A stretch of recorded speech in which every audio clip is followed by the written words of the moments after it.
Hi ಎಲ್ಲರಿಗೂ ನಮಸ್ತೆ. Welcome to my YouTube channel Vidya's lifestyle vlog. ಎಲ್ಲರೂ ಹೇಗಿದ್ದೀರಾ? ಎಲ್ಲರೂ ಆರೋಗ್ಯವಾಗಿ ಸಂತೋಷವಾಗಿ ಚೆನ್ನಾಗಿದ್ದೀರಾ ಅಂತ ಭಾವಿಸ್ತೀನಿ. ಹಾಗೆ ಚೆನ್ನಾಗಿರಲಿ ಅಂತ ಕೂಡ ಕೇಳ್ಕೊಳ್ತೀನಿ. ಇವತ್ತಿನ ವ್ಲಾಗ್ನ ಬೆಳಿಗ್ಗೆಯಿಂದ ಶುರು ಮಾಡಿದ್ದೀನಿ.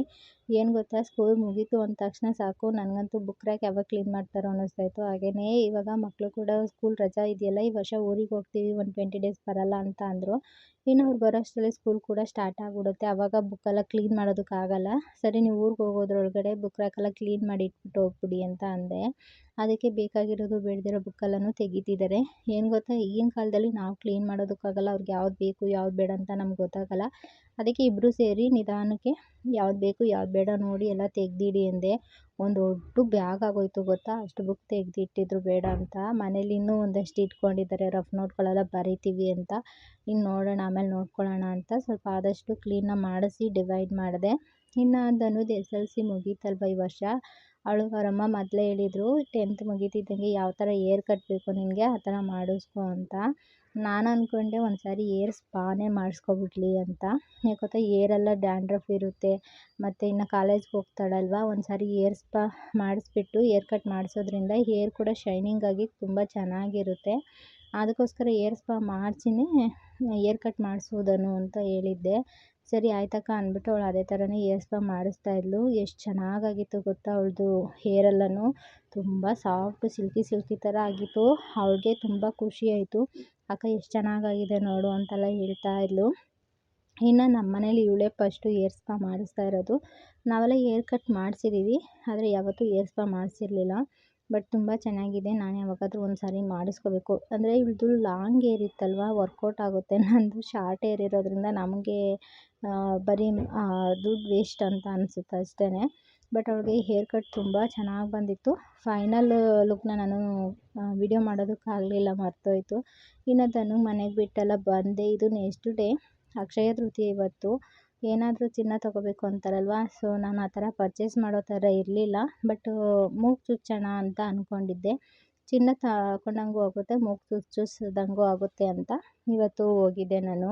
ಇಲ್ಲಿ ಏನು ಗೊತ್ತಾ, ಮೂಗು ಚುಚ್ಚೋದ್ರಿಂದ ಅಷ್ಟು ಗಾಯ ಆಗಲ್ಲ ಅಂತ ಹೇಳ್ತಾರೆ. ಮೂಗು ಚುಚ್ಚೋದಕ್ಕೇ ಇಲ್ಲಿ ಬಂದಿದ್ದೆ ನಾನು. ಒಂದು 5ರಿಂದ 6 ಕಿಲೋಮೀಟ್ರ್ ಆಗುತ್ತೆ ನಮ್ಮ ಮನೆಯಿಂದ ಇಲ್ಲಿಗೆ. ಸರಿ ಅಂತ ಬಂದೆ. ಆದರೆ ಅಕ್ಷಯ ತೃತೀಯದಲ್ಲಿ ಅವರು ಮೂಗು ಚುಚ್ಚಲ್ವಂತೆ. ಹೆಣ್ಮಕ್ಳಿಗೆ ಯಾಕೆ ನೋವು ಮಾಡಬೇಕು, ರಕ್ತ ಬರಿಸ್ಬೇಕು ಅಂತ ಅವರು ಚುಚ್ಚಲ್ಲ ಅಂದರು. ಸರಿ, ಅದು ಮೂಗು ಬಟ್ ಮಾತ್ರ ನಾನು ತಗೊಂಡು ಅಲ್ಲಿಂದ ಹೊರಟೆ.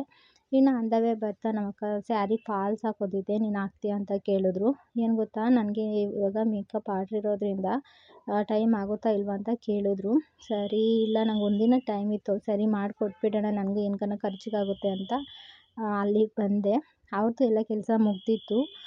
ಸರಿ, ನಾನು ಸೊಪ್ಪು ಹಚ್ಕೊಡ್ತೀನಿ ಕೊಡು ಅಂದ್ಬಿಟ್ಟು ಸ್ವಲ್ಪ ಸೊಪ್ಪೆಲ್ಲ ಹಚ್ಕೊಡ್ತಾ ಇದ್ದೆ. ಸೊಪ್ಪೆಲ್ಲ ಹಚ್ಕೊಟ್ಟು ನಾನು ಸ್ಯಾರಿ ಫಾಲ್ಸ್ ಹಾಕೋದಕ್ಕೆ ಸೀರೆಗಳನ್ನೆಲ್ಲ ತಗೊಂಡು ಅಲ್ಲಿಂದ ಮನೆ ಕಡೆ ಬಂದೆ. ಸೊಪ್ಪು ಮಾತ್ರ ತುಂಬ ಚೆನ್ನಾಗಿತ್ತು. ಇನ್ನು ಇವತ್ತು ನಾನು ಡಿಮಾರ್ಟ್ಗೆ ಹೋಗೋಣ ಅಂತ ಅಂದ್ಕೊಂಡಿದ್ದೀನಿ. ಏನು ಗೊತ್ತಾ, ಇವಾಗ ನನಗೆ ಬ್ಯಾಗೆಲ್ಲ ಕ್ಯಾರಿ ಮಾಡೋಕ್ಕೆ ಸ್ವಲ್ಪ ಕಷ್ಟ ಆಗ್ತಾಯಿತ್ತು. ಜಿಪ್ ಸರಿಯಾಗಿ ಹಾಕೋಕ್ಕಾಗ್ತಾ ಇರಲಿಲ್ಲ. ಸರಿ, ಒಂದು ಚಿಕ್ಕದು ಒಂದು ಸೂಟ್ಕೇಸ್ ನೋಡಿಬಿಡೋಣ ಅಂತ ಅಂದ್ಕೊಂಡು ಹೊರಟ್ವಿ. ಇನ್ನು ನನ್ನ ಮಗ ರೋಡಲ್ಲೆಲ್ಲ ಡ್ಯಾನ್ಸ್ ಮಾಡ್ತಾಯಿದ್ದ, ತುಂಬ ಚೆನ್ನಾಗಿ ಡ್ಯಾನ್ಸ್ ಮಾಡ್ತಾನೆ. ಆದರೆ ನಾನು ವೀಡಿಯೋ ಮಾಡ್ತೀನಿ ಅಂದರೆ ಸಾಕು ಓಡೋಗ್ಬಿಡ್ತಾನೆ. ವೀಡಿಯೋ ಮಾಡೋಕ್ಕೆ ಅವನಿಗೆ ನಾಚಿಕೆ, ವೀಡಿಯೋದಲ್ಲಿ ಡ್ಯಾನ್ಸ್ ಮಾಡೋದಕ್ಕೆ. ಸರಿ, ಅಲ್ಲಿಂದ ನಾವು ಇಲ್ಲಿ ಡಿಮಾರ್ಟಿಗೆ ಬಂದ್ವಿ. ಅಂದರೆ ದೇವೇಗೌಡ ಪೆಟ್ರೋಲ್ ಬಂಕ್ ಹತ್ರ ಒಂದು ಡಿಮಾರ್ಟ್ ಇದೆ. ಸೊ ಇಲ್ಲಿಗೆ ಬಂದ್ವಿ. ಇಲ್ಲಿ ಲಾಸ್ಟ್ ಟೈಮ್ ಬಂದಾಗ ನಾನು ಸೂಟ್ಕೇಸ್ ನೋಡಿದ್ದೆ, ತುಂಬ ಚೆನ್ನಾಗಿತ್ತು. ಬಟ್ ನನಗೆ ಅವಶ್ಯಕತೆ ಇಲ್ಲ, ಅಷ್ಟೇನು ಬೇಡ, ಏನಕ್ಕೆ ಅಂತ ನಾನು ಸುಮ್ಮನೆ ಆಗಿಬಿಟ್ಟಿದ್ದೆ. ಆದರೆ ಇವಾಗ ಸೂಟ್ಕೇಸ್ ಇದ್ದರೆ ಬೆಟರ್ ಅನ್ನಿಸ್ತು. ಒಂದು ಸಾರಿ ಸುಮಾರು ಐಟಮ್ ಅದರಲ್ಲಿನೇ ಇಟ್ಕೋಬೋದು. 2-3 ಬ್ಯಾಗ್ನ ತೊಗೊಂಡು ಕ್ಯಾರಿ ಮಾಡೋದು ತುಂಬ ಕಷ್ಟ ಅನ್ನಿಸ್ತಾಯಿತ್ತು. ನೋಡೋಣ ಅಂತ ಸೂಟ್ಕೇಸ್ ನೋಡೋಕ್ಕೆ ಬಂದ್ವಿ. ನನಗೇನು ಗೊತ್ತಾ, ನನ್ನ ಒಂದು ಅಮೌಂಟಲ್ಲಿ ನಾನು ಪರ್ಚೇಸ್ ಮಾಡಬೇಕು ಅಂತ ಇತ್ತು. ನನಗೇನೋ ಗೊತ್ತಿಲ್ಲ, ನಾನು ಏನಕ್ಕೆ ಒಂದು ಇನ್ವೆಸ್ಟ್ ಮಾಡಿದ್ರು ಅಷ್ಟೇ. ನಾನು ಇವಾಗ ಕೋರ್ಸ್ ಮಾಡೋದಕ್ಕೂ ಅಷ್ಟೇ ನನ್ನ ಒಂದು ಸಂಪಾದನೆಯಲ್ಲೇ ನಾನೆಲ್ಲ ಮಾಡಿದ್ದು. ಯಾರ ಹತ್ರನೂ ಒಂದು ಸಿಂಗಲ್ ರುಪೀಸ್ ಕೂಡ ನಾನು ಇಸ್ಕೊಂಡಿಲ್ಲ. ಇನ್ನು ನನ್ನ ಹಸ್ಬೆಂಡ್ ಹತ್ರನೂ ನಾನು ಇಸ್ಕೊಂಡಿಲ್ಲ. ಎಲ್ಲ ನಾನೇ ಓನಾಗಿ ಅದೆಲ್ಲ ಮಾಡ್ಕೊಂಡಿದ್ದು. ಏನು ನಂಗೆ ಅಷ್ಟು ಕೇಳೋಕ್ಕೆ ಬೇಡ, ನನ್ನ ಒಂದು ಇದರಲ್ಲಿನೇ ನಾನು ಮಾಡಬೇಕು ಅಂತ ಇತ್ತು. ಈಗ ಅವ್ರಿಗೂ ತುಂಬ ಕಮಿಟ್ಮೆಂಟ್ ಇರುತ್ತೆ.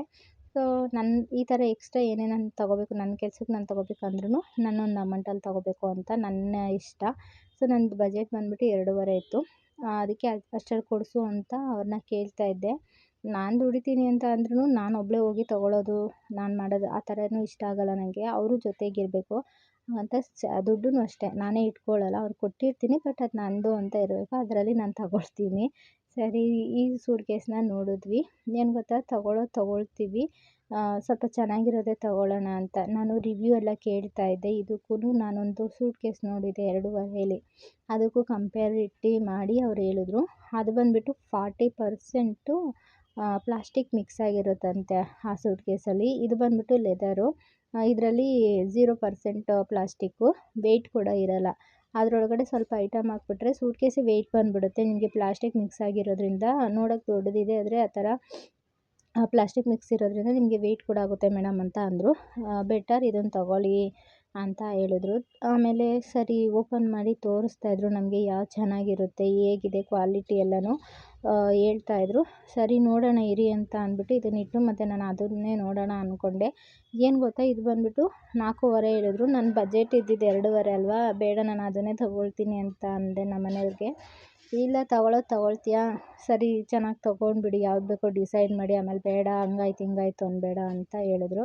ಆಮೇಲೆ ಇದನ್ನು ವೆಯ್ಟ್ ಎತ್ತಿ ನೋಡಿದಾಗ ನನಗೆ ವೆಯ್ಟ್ ಇದೆ ಲೆಸ್ ಅನ್ನಿಸ್ತು. ಮತ್ತು ಇದು ಐಟಮ್ ಇಟ್ಟರು ಅಷ್ಟು ವೆಯ್ಟ್ ಬರಲ್ವಂತೆ ಲೆದರ್ ಆಗಿರೋದ್ರಿಂದ. ಮತ್ತು ಇವರು ಓಪನ್ ಮಾಡಿ ತೋರಿಸಿದ್ರು. ಈ ಸೂಟ್ ಕೇಸ್ ಏನು ಗೊತ್ತಾ, ಸೂಟ್ ಕೇಸ್ನೇ ಫೋಲ್ಡ್ ಮಾಡ್ಬೋದು, ಒಂಥರ ತುಂಬ ಚೆನ್ನಾಗಿದೆ. ಜಿಪ್ ಕೂಡ ಅಷ್ಟೇ ಬೆಂಡ್ ಆಗ್ತಾಯಿತ್ತು ಸೂಟ್ ಕೇಸ್ ಫುಲ್ಲೂ. ಅದು ಒಂಥರ ನನಗೆ ಇಷ್ಟ ಆಯಿತು. ಏನೇ ಮಕ್ಳು ಇದು ಮಾಡಿದ್ರೂ ಬೇಗ ಹಾಳಾಗಲ್ಲ ಅಂತ ಅಂದರು. ಮತ್ತು 3 ಇಯರ್ಸ್ ಗ್ಯಾರಂಟಿ ಕೊಟ್ಟಿದ್ದಾರೆ. ಮತ್ತು ಕತ್ರಗುಪ್ಪೆಲಿನೇ ನಮಗೆ ಇದ್ರದ್ದು ಸರ್ವಿಸ್ ಇರೋದು. ಸೊ ಹಂಗಾಗಿ ಇದನ್ನೇ ತಗೊಳ್ಳೋಣ ಅಂತ ಅಂದ್ಕೊಂಡೆ. ನಾವೇನು ಗೊತ್ತಾ, ನಾವು ರೇರು ಈ ಥರ ಎಲ್ಲ ಏನು ಅಂದರೆ ಅದು ಇರಲಿ ಬಿಡು ಅಂತ ಏನು ಪರ್ಚೇಸ್ ಮಾಡಲ್ಲ. ಯಾಕಂದರೆ ಒಂದೊಂದು ರೂಪಾಯಿಗೂ ತುಂಬ ಕಷ್ಟ ಇದೆ ನಮ್ಮ ಜೀವನದಲ್ಲಿ.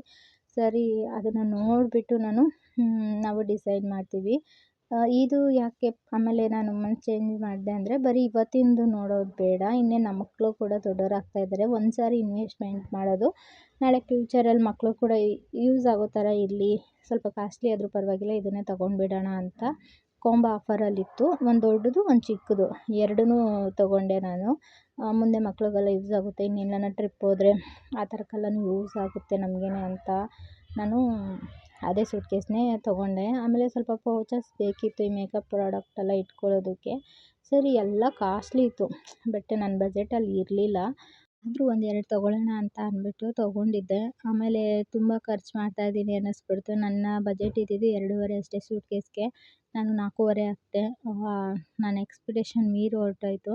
ಲಾಸ್ಟ್ ಟೈಮ್ ಬಂದ ಮೇಕಪ್ ಅಮೌಂಟ್ ಎಲ್ಲನೂ ನಾನು ಫುಲ್ ಖರ್ಚು ಮಾಡಿಬಿಟ್ಟೆ ಅಂತಲೇ ಅನ್ಬೋದು. ನಾನು ಯಾವುದ್ರಲ್ಲೂ ಇನ್ನೂ ಇನ್ವೆಸ್ಟ್ಮೆಂಟೇ ಮಾಡ್ತಾಯಿದ್ದೀನಿ ಹೊರ್ತಾಗಿ ಲಾಭ ಅಂತೂ ನೋಡ್ತಾನೇ ಇಲ್ಲ.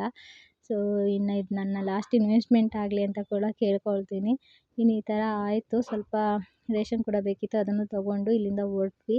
ಇನ್ನು ಇವತ್ತಿನ ವ್ಲಾಗ್ ಕೂಡ ನಾನು ಇಲ್ಲಿಗೆ ಎಂಡ್ ಮಾಡ್ತೀನಿ. ನನ್ನ ವಿಡಿಯೋಸ್ ಏನಾದರೂ ಇಷ್ಟ ಆಗ್ತಾಯಿದ್ರೆ ಪ್ಲೀಸ್ ಒಂದು ಲೈಕ್ ಮಾಡಿ, ಶೇರ್ ಮಾಡಿ, ಚಾನಲ್ನ ಸಬ್ಸ್ಕ್ರೈಬ್ ಮಾಡಿ ಸಪೋರ್ಟ್ ಮಾಡಿ.